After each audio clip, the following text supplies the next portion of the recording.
경제를 넘어 세상을 보는 눈을 밝히는 시간, 첨단 IT 기술과 가상화폐 이슈까지 꼼꼼하게 짚어드립니다. 스마트한 경제, 디지털에셋 박상혁 기자 전화 연결돼 있습니다. 기자님 안녕하세요. 네, 안녕하세요. 네, 이제 넷플릭스가 공유 계정을 할 때 가족이라고 하더라도 따로 살면 매달 5,000원의 추가 요금을 내야 한다고 밝혔어요. 어떤 소식이죠? 네. 네, 이제 말씀하신 대로 넷플릭스가 공유 계정 정책을 계속해서 우리나라에서 시행을 했었는데요. 이게 최대 4인까지 가능했고, 이제 뭐 따로 살더라도 지역이 떨어져 있더라도 이렇게 추가 요금을 내지 않는 정책을 계속해서 유지해왔는데요. 맞아요. 네, 맞습니다. 근데 11월 2일에 이 홈페이지에 넷플릭스에서 이제 지역에 따로 사는 사람끼리 계정을 공유하게 되면은 매달 추가 요금 5,000원을 내야 한다라는 공지를 냈습니다. 네.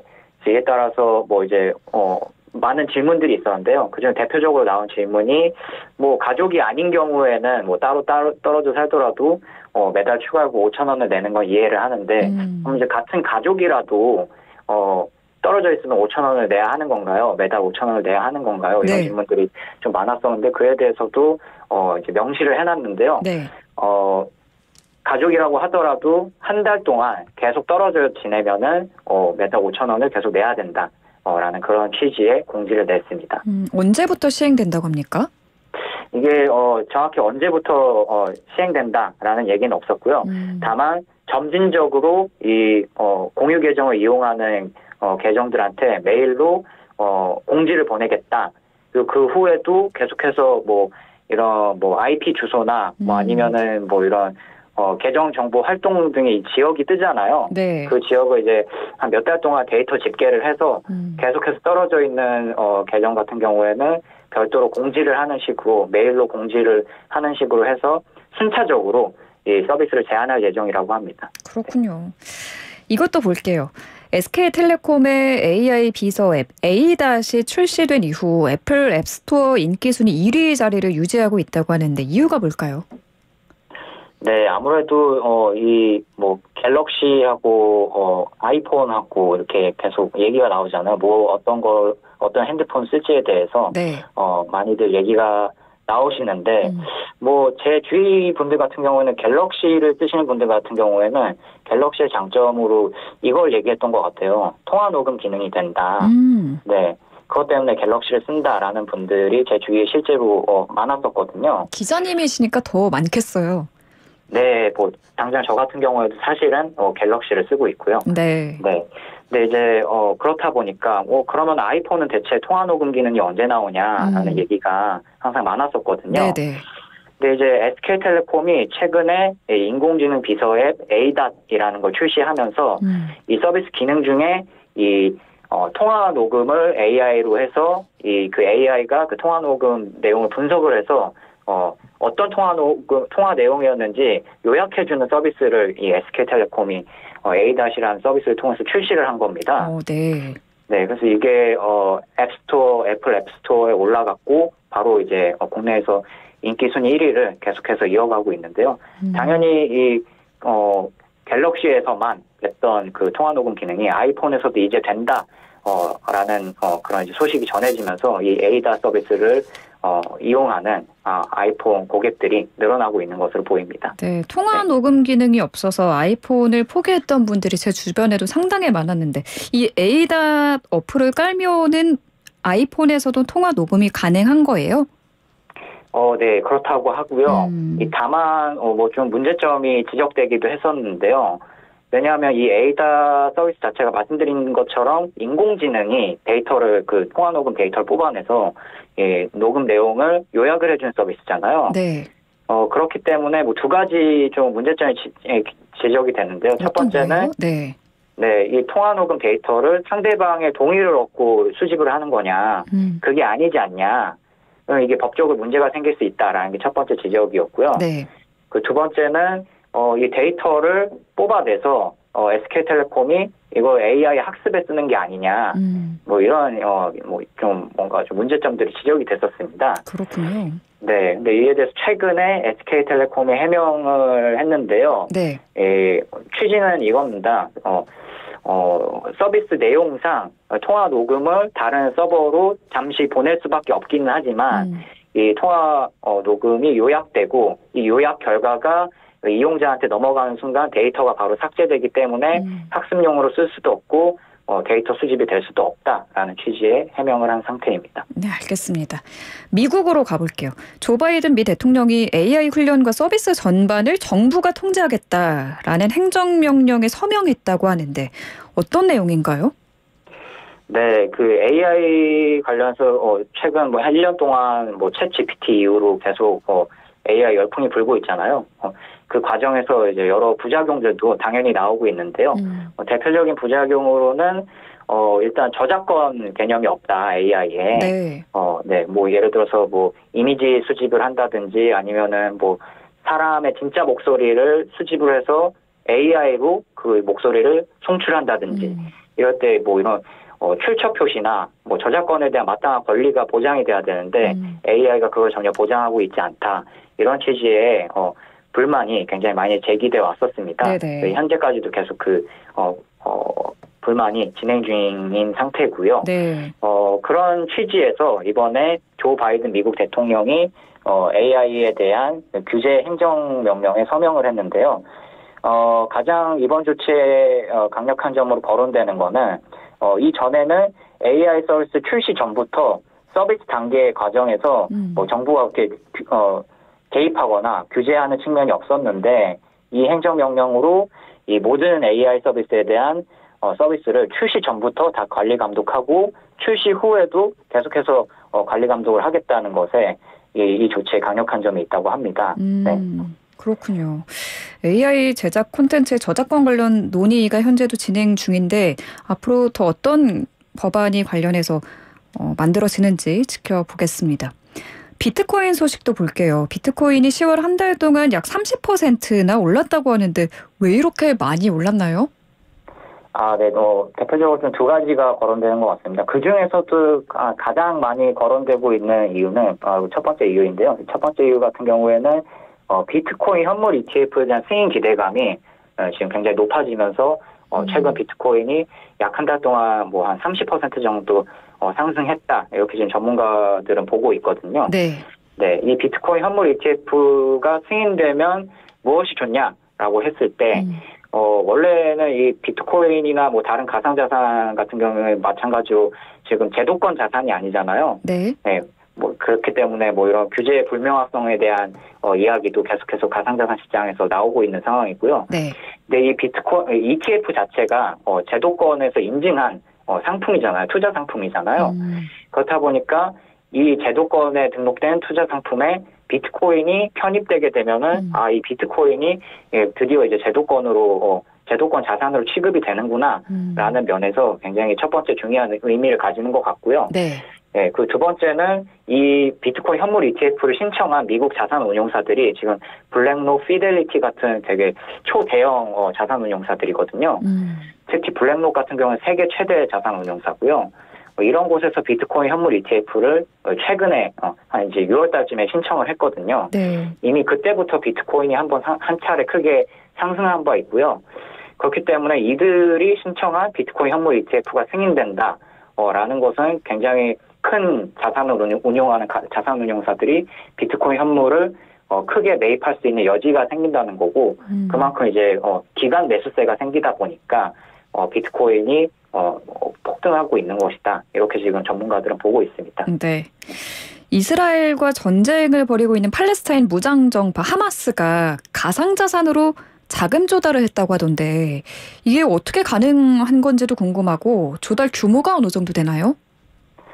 네, 일단은 그 하마스 같은 경우에는 이제 제3국에서 가상자산이 유통되는 경우가 많거든요. 아무래도 뭐 한국이나 뭐 미국이나 다른 선진국들 같은 경우에는 이 금융 시스템이 기존에 잘 갖춰져 있다 보니까 뭐 가상자산을 뭐 결제에 써야겠다, 뭐 거래에 써야겠다 이런 생각은 사실 크게 안 들잖아요. 네. 일반인들 사이에서. 네. 그냥 은행 계좌 터가지고 있는 대로 바로 있는 금융 시스템 안에서 바로바로 거래를 하면 되니까 뭐 그런 이제 가상자산이나 다른 자산을 써야겠다 이런 이렇게 문제점이 크게 부각되지가 않는데요.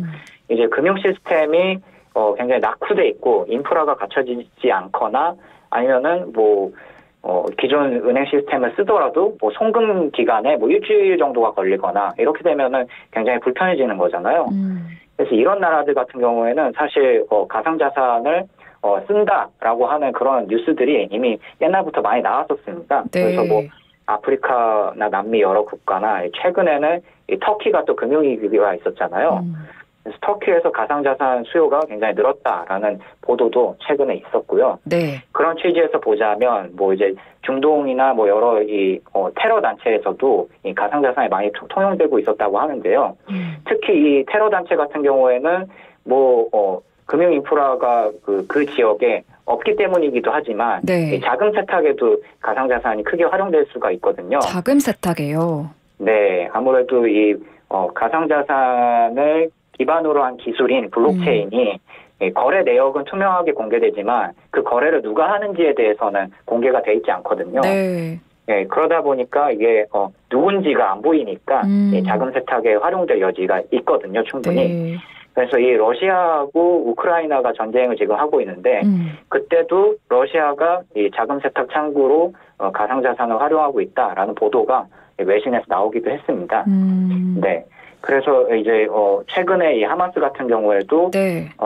이 자금 세탁을 위해서 애초부터 가상자산을 활용하고 있었는데 최근에 이 이스라엘하고 전쟁이 시작되니까 이 가지고 있던 가상자산을 가상자산 거래소로 송금해서 현금화한 정황이 있더라라는 그 이제 분석들이 이 여러 블록체인 분석 업체나 금융 분석 업체에서 나오기 시작했습니다. 실제로 이 온체인 데이터를 보면 온체인 데이터라는 거는 이 블록체인 데이터, 아까 말씀드렸던 것처럼 거래 내역이 투명하게 공개가 돼 있잖아요. 네. 그러다 보니까 이 가상자산이 송금되는 순간 얼마치가 송금됐다라는 게 바로바로 누구나 확인을 할 수 있습니다. 네. 그렇다 보니까 이게 하마스가 얼마나 송금을 했다라는 게 이 가상자산 분석 업체들 사이에서 분석되기 시작했고 최초에는 이 가상자산 거래 규모를 하마스가 9,300만 달러치를 했다라는 보도가 나왔습니다. 이게 하나로 하면은 약 1,300억 원 정도 되는 건데요. 네. 네, 이거를 이제 거래를 해서 그 중에 상당 부분은 뭐 거래소로 송금을 해서 현금화를 했다라는 분석까지 나왔습니다. 다만 최근에는 약간 정정이 됐어요. 여러 가지 분석이 교차 검증이 되다 보니까 9,300만 달러보다는 조금 적은 것 같다. 1,200만 달러 정도를 송금을 했고 그중에 일부를 현금화한 것으로 보인다라는 보도까지 지금 나온 상태입니다. 네. 저는 이 소식도 어제 봤거든요. 미국 연방수사국 FBI와 국가정보원이 공조를 해서 북한이 탈취한 가상자산 345만 달러, 이게 우리 돈으로 약 47억 원 되는 어마어마한 돈인데 이번에 처음으로 동결했다고 하더라고요. 네, 이 내용도 맞습니다. 짚어주시면 좋을 것 같아요. 네, 실제로 동결을 진행을 했는데요. 네. 이게 뭐 사실 북한의 경우에는 처음 동결을 한 사례지만 뭐 예전부터 하마스도 그렇고 뭐 러시아도 그렇고 지금 여러 가지 뭐 자금 세탁하고 관련한 이슈가 터지면은 이 관련 이 송금을 받은 기관들이 예전부터 동결을 해오고 있거든요. 네. 실제로 이 하마스 때도 그렇고 이 러시아 우크라이나 전쟁 때도 그렇고 이들 관련 단체에서 가상자산 거래소로 송금이 됐을 때 그중에서 가장 대표적으로 거론되는 가상자산 거래소가 이 세계 최대 가상자산 거래량이 나오고 있다는 바이낸스라는 가상자산 거래소가 있거든요. 바이낸스요. 네, 바이낸스가 지금 세계 최대 가상자산 거래소로 꼽히고 있는데요. 예. 여기서 러시아 우크라이나 전쟁 때도 관련 단체들이 바이낸스로 송금했다는 기록이 있고요. 그리고 하마스도 이 자산 중에 일부를 바이낸스로 송금을 했다라는 그 온체인 데이터 기록이 확인이 됐습니다. 이 기록이 나온 뒤로 이 바이낸스에서 자체적으로 실제로 이 하마스나 다른 뭐 러시아 우크라이나 관련 단체에서 가상자산 송금됐나라는 걸 자체적으로 조사를 했고요. 네. 그 결과 이게 사실인 걸로 확인이 돼서요. 실제로 바이낸스가 관련 계정을 동결한 사례가 있습니다. 그래서 이런 취지에서 좀 확장해서 생각해 봤을 때 네. 이 한국이나 다른 나라에서도 이 뭐 북한이나 여러 북한과 관련한 해킹 단체들이 많잖아요. 지금 네. 라자루스라든지 네 그런 식으로 해서 마찬가지로 이게 북한과 관련한 계정이다라는 게 확실히 식별되기만 하면은 언제든지 얼마든지 동결을 할 수 있다. 그렇게 보시면 될 것 같습니다. 네. 스테이블 코인 이게 달러와 동일한 가치로 일정한 가격이 유지되게끔 설계된 것 맞죠? 네, 맞습니다. 네. 스테이블 코인 USDT의 발행사 테더가 미국 국채를 98조 6천억 원어치나 보유하고 있다라는 소식이 전해졌는데 이건 어떤 내용인가요? 네, 말씀하신 테더라는 곳이 세계 최대 스테이블 코인 USDT를 발행하는 곳이거든요. 그러다 보니까 기본적으로 굉장히 자산 규모가 많을 수밖에 없는데요. 세계 최대 스테이블 코인이다 보니까요. 네. 실제로 이 스테이블 코인이 지금 현재 이렇게 규모가 커진 이유는 이 법정화폐로는 가상자산을 살 수 없는 국가들이 굉장히 많거든요. 네, 규제 때문에, 네. 규제 이슈 때문에 바로 법정화폐로 거래하기 어려운 측면이 있어서 이 법정화폐와 연동된 스테이블 코인을 많은 가상자산 투자자들이 이용하고 있는데요. 그렇기 때문에 스테이블 코인 규모가 굉장히 커진 측면이 있습니다. 이 실제로 작년에 기억하실지는 모르겠지만 그 테라 루나 사태라는 게 있었잖아요. 네, 정말 세계가 들썩였었죠. 네, 맞습니다. 그때도 이 테라라는 프로젝트가 이 가상자산 그 스테이블 코인 테라라는 그 스테이블 코인을 발행했기 때문에 더 큰 문제가 되기도 했었거든요. 네. 네. 당시에 이 스테이블 코인이 이 1대1로 이 법정화폐와 1대1 가치로 연동된다라는 이 확신이 투자자들 사이에서 있었는데 이 테라 스테이블 코인 프로젝트 같은 경우에는 이 1대1 가치가 무너졌기 때문에 네. 이게 굉장히 큰 문제가 됐던 거거든요. 네. 가격이 폭락을 해서 문제가 됐었죠?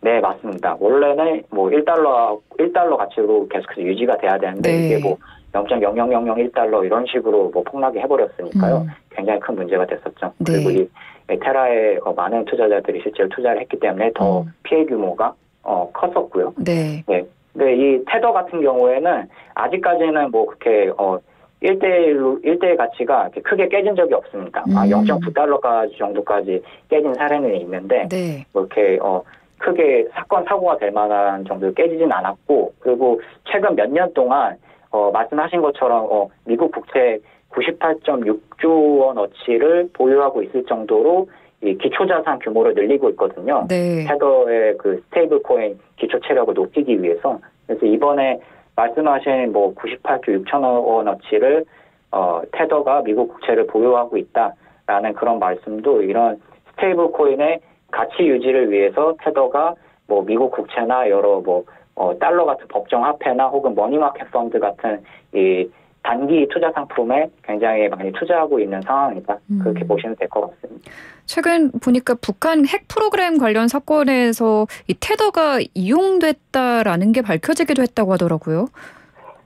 좀 네, 맞습니다. 불법 거래에 이 테더가 활발히 이용이 되나 봐요? 네, 실제로 이 스테이블 코인이 이 규제가 없는 뭐 법정화폐 특성을 지니고 있다 보니까 네.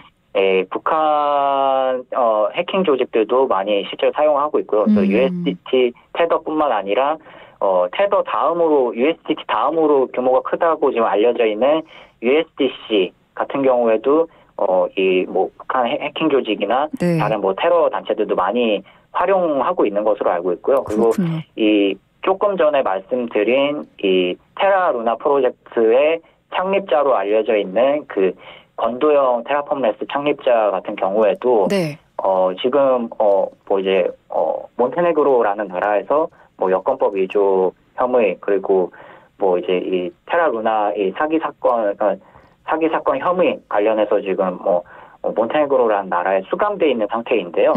이 건도형 테라폼레스 창립자 관련해서 최근에 좀 논란이 됐던 게 감옥에 수감돼 있는데도 이 USDT나 USDC, 테라 같은 이 스테이블 코인들을 송금을 하고 있다더라. 이런 지금 사실들이 확인이 돼가지고 수감 중인데 그게 가능한가요?